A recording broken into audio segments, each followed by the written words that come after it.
नमस्कार दोस्तों, स्वागत है आपका हमारे चैनल सीटेट अधिगम में। दोस्तों, आज एक अपडेट आई है जो बहुत बड़ी अपडेट है।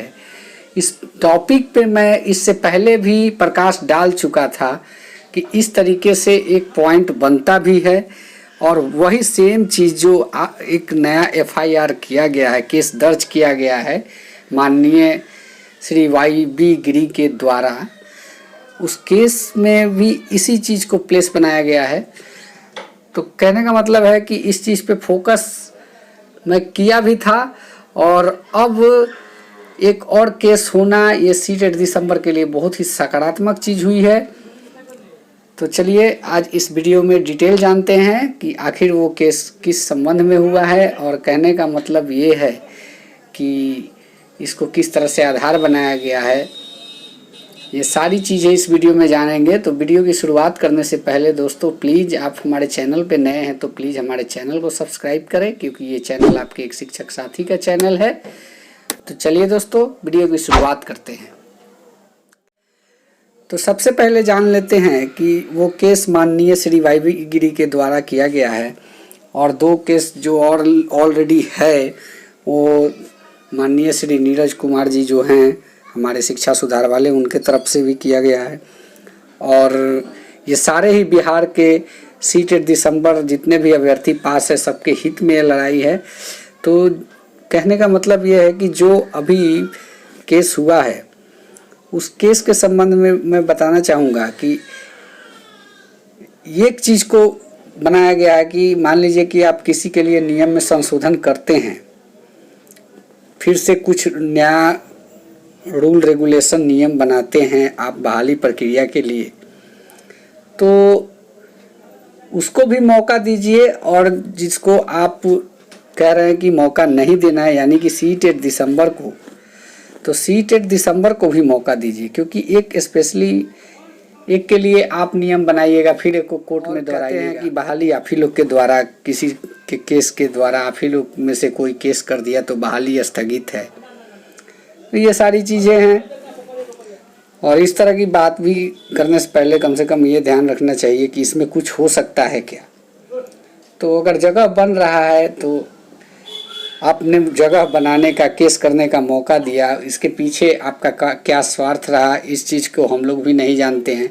लेकिन तब रही बात की बहाली प्रक्रिया अब तो समय से नहीं होगी, लेट ही होगी, क्योंकि एक और केस हो गया। इसका मतलब ये भी चलेगा और 21 तारीख का जो जजमेंट सुनवाई है उसके बाद भी एक डेट मिलेगा, क्योंकि उसी दिन पूरा डिसीजन मिल जाना ये संभव नहीं लग रहा है।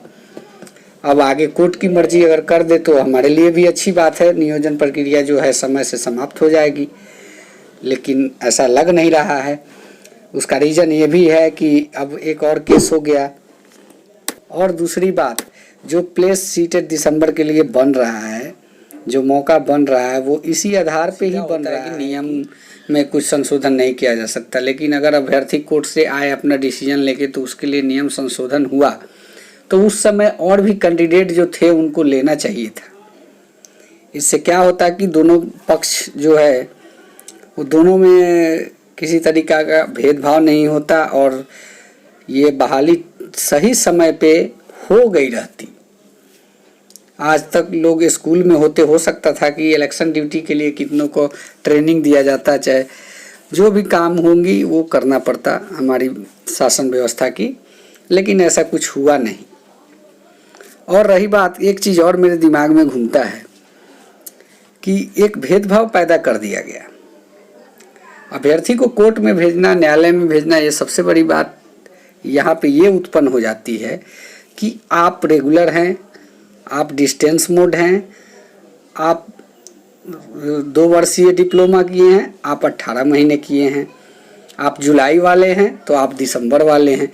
तो कहने का मतलब ये है कि एक तरफ बात आप करते हैं कि जाति और भेदभाव को समाप्त करके इसके ऊपर बात करनी चाहिए, तो इसमें भेदभाव तो पैदा कर रहे हैं। समाप्त किधर हो रही है? समाप्त होने वाली तो बात ही नहीं हो रही है। यहाँ तो हो रहा है कि आप सीटेट दिसंबर हैं, आप जुलाई वाले हैं, आप डीएलएड हैं, आप बीएड हैं, आप रेगुलर हैं, आप डिस्टेंस मोड से हैं। ऐसी बातें करके ये एक तरह का डिवीज़न, विभेद पैदा करना, कोर्ट में भेजना, ये अभ्यर्थी का काम नहीं है। अभ्यर्थी मजबूर होकर कोर्ट में गए, बहाली प्रक्रिया रुकी। अब अपनी मांग, क्योंकि हमारी मांग जायज़ है तो हम संघर्ष करेंगे। तब रही बात कि इसमें जो भी हमारे जो प्रमुख केस किए हैं, याचिकाकर्ता जो भी हैं, उनका साथ देना हमारा फर्ज बनता है, क्योंकि वो सबके हित में सोच रहे हैं, पार्टिकुलर अपने बारे में तो सोच नहीं रहे हैं, सबके बारे में सोच रहे हैं। इसलिए उनका साथ देना भी चाहिए और आगे आना भी चाहिए, क्योंकि प्रयासरत हैं, संघर्ष कर रहे हैं, तो उनके साथ हम लोग को रहना चाहिए। और हमारी भी सबसे अपील है कि प्लीज़ सब लोग साथ दीजिए, क्योंकि ये हमारे भविष्य का भी सवाल है। तो दोस्तों, आज के वीडियो में इतना ही अपडेट था, क्योंकि आज मैं इसलिए भी खुश हूँ कि वाईवी गिरी सर ने जो अपना मुद्दा बनाया है, मैं इस मुद्दे को अपने 2-3 वीडियो में उजागर कर चुका हूँ कि यहाँ पे एक जगह बन रहा है, यहाँ पे एक जगह बन रहा है। आज बहुत हमें खुशी मिली कि इस जगह को भी। आज के इस वीडियो में इतना ही, और आगे की अपडेट जानने के लिए प्लीज़ हमारे चैनल को सब्सक्राइब करें, लाइक करें, कमेंट करें। धन्यवाद। जय हिंद, जय भारत।